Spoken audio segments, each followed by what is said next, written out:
We are happy to welcome JAMA award winner, the Jackson Area Manufacturers Association 2023 Manufacturing Innovator of the Year Award, the president of Cobra Moto and Cobra Aero, Sean Hilbert. Hi, Sean. Hey, how are you, Bart? Good to see you again. Yeah, good to see you. Welcome. Yeah, welcome to the show. I met Sean quite a few years ago when your company was pretty new. And it's amazing your growth, your expansion, and your diversification, and obviously your innovation. Let's find out what is Cobra Moto. So Cobra Moto, we're going to celebrate our 30th anniversary in 2024. Happy anniversary! 30th anniversary motorcycle out to commemorate that. We make the finest youth power sports products in the world. If you're a motocross or supercross fan, turn on NBC Sports on any given Saturday in the wintertime and see professional racing on TV. About 80% or so of those racers, those athletes, got their start on one of our bikes when they were kids. Wow. Yeah, I walked into your facility and it's like a toy store. You know, with it's dirt bikes, mini bikes. It's kids. It's a playground. Yeah, it is, and these are serious kids, though. These are toys. Don't get me wrong; the kids have a lot of fun, but they are serious racers at the high end. Yeah, you have celebrities that endorse. You have contracts and sponsors. It's a big big business. Our kids literally travel the world doing their thing, very much like a high-end Olympic gymnast or a high-end soccer or baseball player. It's a very serious endeavor for the families. How did you get into this? Ooh, long story, but I raced growing up. I loved the sport. It changed me as a person, and I had a natural inclination not for racing. As the joke says, you know, I read the pit board and it said go to college. So I went to college for engineering. I love design. I love creating new things, and so that just led toward motorcycling because that's a passion of mine. Do your kids ride?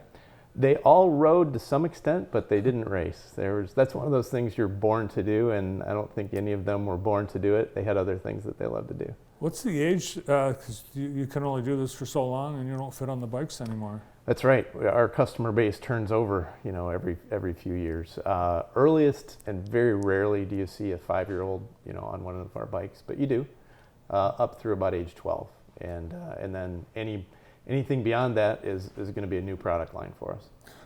And I think that's amazing because you have to start all over again. Your target audience ages out, and you have an audience that you can't reach. You're not allowed to market to kids, technically, right? We you know, it's interesting. You say you shouldn't market to kids, but when we hire these top kids and they win races, we're marketing to the kids. It's amazing.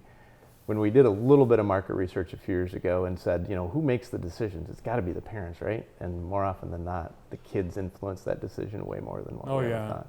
Yeah. Anybody that's bought their kid the wrong brand at Christmas, they'll know it's the kid that's they know what they want even at age 7. So that's not all you do. You also have Cobra Aero. So what's Aero? So the history of Aero is that it started well after Cobra Moto. 2012 or so we started thinking about it. It really came as a result of the economic disaster that happened starting in 2008. Discretionary income, as you can imagine, went sideways in a big way.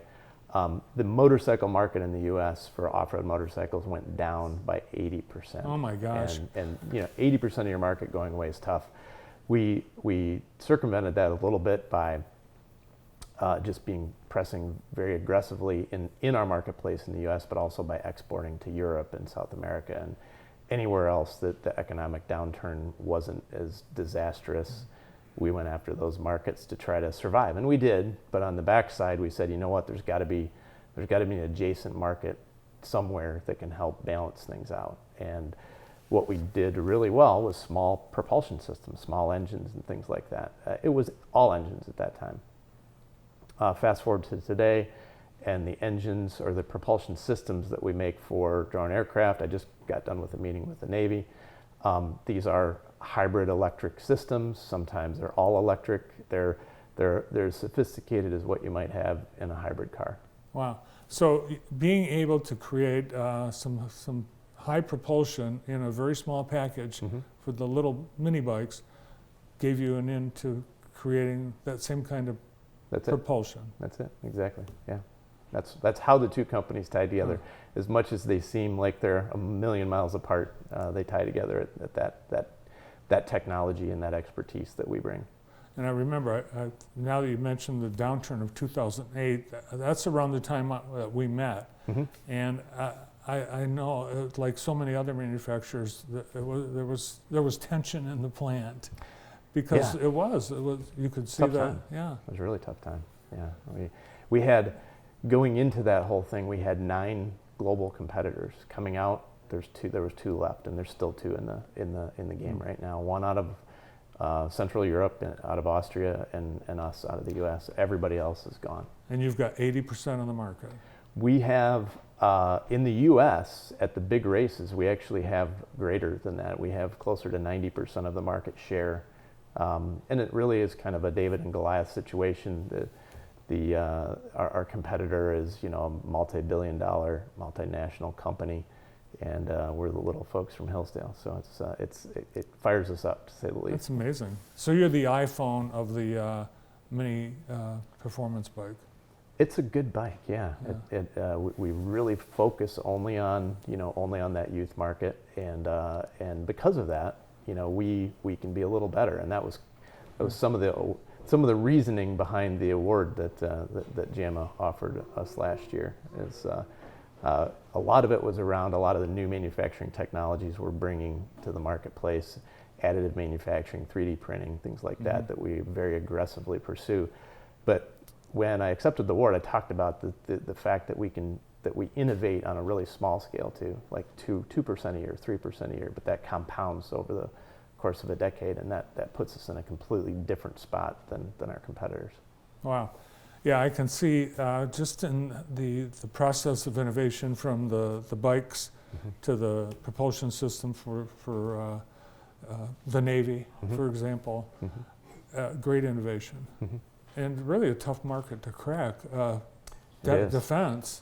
It is. Yeah, it's unbelievable. Yeah, and it doesn't go without some thought about Jackson's past and Peter Hurst and Aeroquip and how he really changed the landscape of Jackson's innovative capabilities in this place, and so we kind of model ourselves after that in some ways. We were a hotbed of innovation, and you look back to the founding of the auto industry, a lot of it happened right here. So much, yeah. You brought some photos. So how much does a bike like this cost? Not cheap, but way less than it should. How's that an answer? So the bike that's on the screen right now is our 30th anniversary bike. The graphics on it are very similar to the bike in 1994 that launched the company. The color scheme, yellow frame, yellow plastic, silver swing arm, even the font on the numbers, that we chose was very, very much a throwback to that old bike. But that's an over $6,000 motorcycle. So it's not cheap, but it is a single-purpose machine. It's just meant to be very high performance, and sure. It's not a play bike. Let's put it that way.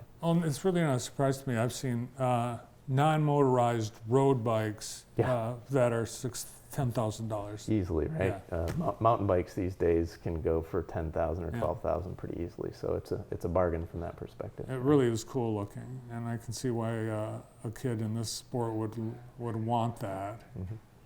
And then the things for the Navy, like underwater, like. So we do have our systems being used for submarines, believe it or not, small submarines, obviously. The project that we're working on with the Navy right now is for aircraft. So if things go forward the way they should, and it's going to take another year of pilot development program stuff in 2024. But the plan is to have an aircraft that has our engine system powering it on every Navy destroyer in the fleet. So, oh my gosh. The warfare is changing, as we're seeing in Ukraine right now. Things are things are getting smaller, more compact, lesser people, more distributed. Anything that's big is a big target, right? I don't care if it's a tank or an aircraft. And so things are getting smaller and more nimble and more autonomous. And so we're right on the cutting edge of all that. So right now. drones. Drones, absolutely, yeah. And they can be underwater drones or they Yeah. can be up in the air. Well, it's awesome. Great examples of innovation and growth and success. And congratulations on your award as Innovator of the Year. Yeah, thank you, Bart. Good to see you, Sean. Thank you. Good to see you. Thank you. From Cobra Moto and Cobra Aero, President and Founder Sean Hilbert. Up next,